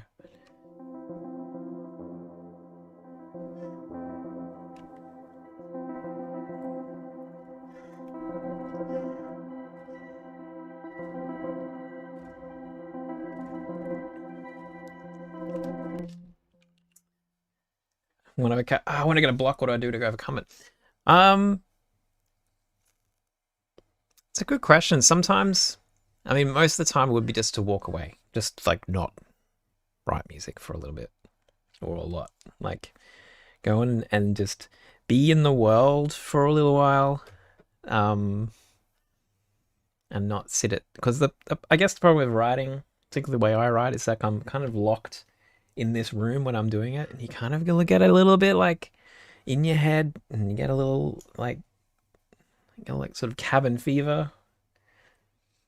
And I think it's good just to like just walk away for a little bit, get out, get some sunshine, get some fresh air. Even if for a few days, like don't push yourself to like create something, especially if you don't have to do it. You know, I have to like sometimes there is like the pressure of a deadline.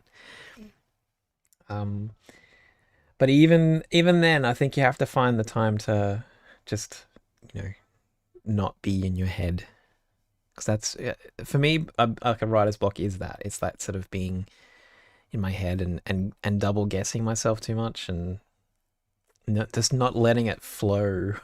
Like just letting that sort of freedom sort of pass through me. It's kind of I'm stopping that from happening, and so it's more I probably just need to like just get a step away. I often also like to just I have other hobbies. Like I play games, I read, I hang out with my wife, just go and be and watch movies, consume really cool media that you like. Um, Usually it comes back somehow. Listen to some cool music. That's probably a good one. But I think it's different for everyone. I think everyone got to find your way through it. Um, because it is unique, I think, to everybody. What the reasons why the block is there.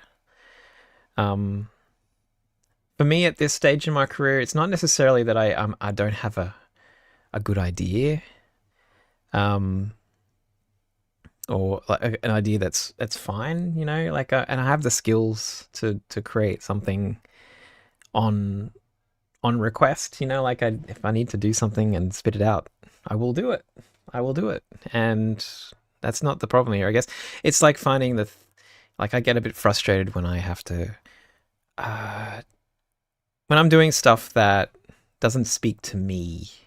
Like I feel like I'm writing for other people. And that can happen when you're working on project work. It's not necessarily your voice coming through, it's kind of the voice of the project, and you're kind of filling a role in that. Um, but sometimes that can be a little frustrating, and I've got to be really careful about how much I do that, because um, it becomes just, yeah, like a sort of a frustrating circle that kind of sends me down into like, why am I doing this? What's the point of everything? I don't understand why I'm doing this.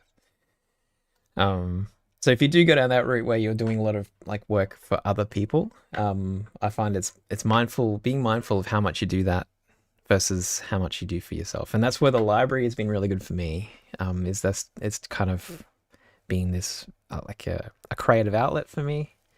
I can kind of I can kind of do and explore things and do whatever I want, and I have a space to share it. You know, like it's not like it's like, and it's up to you guys to decide whether you like it or not. I don't really care.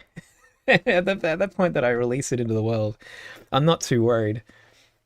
It's just kind of um, it's just kind of yeah, my ability, like my the space that I can just create whatever I want, and that's cool. And that's very freeing, and is actually perfect for kind of relieving creator's block, writer's block, I think, creator's block. Um, I think at some point you're just gonna I gotta care a lot less, and I'm slowly learning that that's that is a possibility. Yeah. If you're really worried about what other people think, you will stop writing, I think. And if you're really um, pedantic about the music you're writing, you'll also stop writing because it becomes less about just the the creative flow of creating something, and it's more just about technicalities. I think a lot of people who like come from a very strong music theory background, I find they probably focus too much on the technical side of writing, and less so on the emotional or the like the whatever the goal that they're trying to achieve here is actually creating something that connects, that tells some sort of story, whether they're, you know, whether it's them for themselves or for something else. Um, it's like you got to be careful about how much you sort of delve into the weeds with that. You just I don't know. A lot of people can't also like do what I do. My way of writing is very improvisational. So I'm like sitting down and I'm just kind of I'm vibing it out. You know, I don't really have a plan necessarily. I'm just kind of I start at the beginning, find some sounds that are cool, and then just work from there. Um, but a lot of people can't really do that. They want structure and they need to know where it's going to end and where what's going to happen in between, um, and so I don't know how to help people like that because yeah, that's definitely not the way I kind of write. Um, but I do like just the vibe. I like a creative vibe that allows me to just put notes in and see where it goes.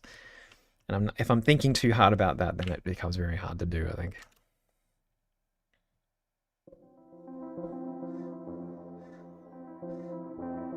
That's good stuff. Yeah. I mean, it's relevant to any creative work, I think. Even science. Science is a very creative discipline. I don't know if you guys know this, but science is really creative. You have to think outside the box a lot to come up with research plans that tackle really gnarly questions that haven't really been tackled before because you haven't really thought outside the box before. So you do have to be creative, and that can be draining, like to actually think. Yeah, I used to do science. I don't know if you guys, a lot of you guys do know this, but I used to be a scientist. I was, before I moved back into music again full time, I was a soil scientist. I worked in Sweden as a postdoc, working and researching over there. So, yeah, the dirt man. That's right, King. So I was like, but it surprised to me how much science actually is a creative discipline as well, because once you've learnt, like there is a lot of technical skill and knowledge you have to learn to, it's like, it's gate kept by that aspect of it where you have to learn the tools, learn the, um, like the underpinning kind of information you need to then get to a point where you're able to be creative with it. But once you're at that point, like it is creative. You're playing around with the building blocks of experiments and kind of coming up with interesting ways to approach problems. That's it. But it's also draining, and also like you get stuck. You get really stuck on things, and I found that many times where it's just kind of I like it became a little bit of a drag sometimes because I just didn't know how to approach a problem in a new way, and you just have to go to step away for a little while um, and just do other things, and then come back to it. You may have a better idea. Read some other papers or talk to friendos and colleagues. Yeah. And it's the same for any creative discipline, I think. Just gotta not get in your head about everything. It's easier said than done, though, man. Like, you know, it really is. It really is. Guys, I think I might stop there. I actually need to go and have some lunch because I've got some things this afternoon that I need to get done. And it is lunchtime now. But guys, I'm so happy that we got this accordion mixed in. The accordion actually is working. And that's really surprising to me. I was not anticipating that it would actually work. I gave it a good crack and I was hoping it would, but I'm so pleased it did. No problem. No problem answering questions. I'm grateful that you're here hanging out with me. It's great. A fan of Maddie. Love music, love computations and snowstorm. Yes. I was just thinking about that one this morning, actually.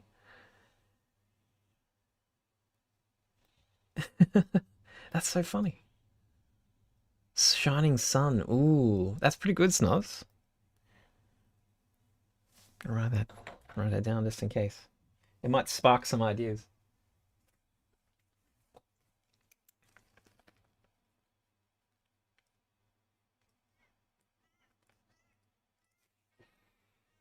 Cool. Thanks, guys. Thank you. Pleasure to meet you too, Baba. I try to do this every week. Some weeks we're not successful because of project work and life and stuff, but I try my best to do this every week. So if you're here next week, come and hang out. Great to see everybody. I hope you guys have a great week. And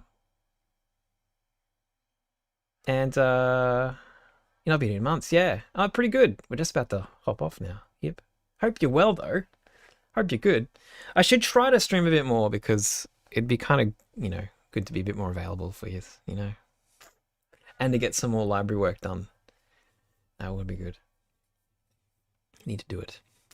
And also I'll try and do an afternoon stream so that the poor Europeans who used to watch me all the time when I was living in Sweden can finally watch me again at a regular time.